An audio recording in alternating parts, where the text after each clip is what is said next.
Hi friends! అమ్మ వాళ్ళ ఇంట్లో కార్తీక పౌర్ణమి సెలబ్రేషన్స్ అయితే చాలా బాగా జరిగాయి. నేనైతే వెళ్ళలేదు. వెళ్ళలేనందుకు చాలా చాలా బాధపడుతున్నాను. చాలా మిస్ అయ్యాను బాగా.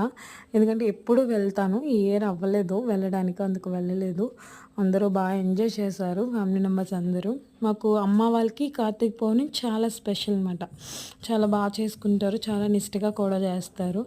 అమ్మవారికి వేరేగా బూరెలు వండడం, అందరూ ఉపవాసం ఉంటాము.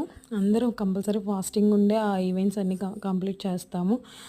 ఇలా బూరెలుండి అందరికీ పంచిపెడతాము.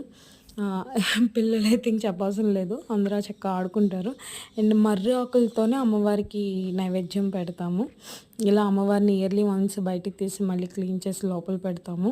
చక్కగా పూజ చేసుకుంటాం. పంతులు గారు కూడా వచ్చి నీట్‌గా పూజ చేసి కథ ఆలకించి మాకు ప్రసాదాలు, తీర్థాలు ఇస్తారు. అప్పుడు ఉపవాసం కొంచెం విరమించి ఫ్రూట్స్ తింటాము.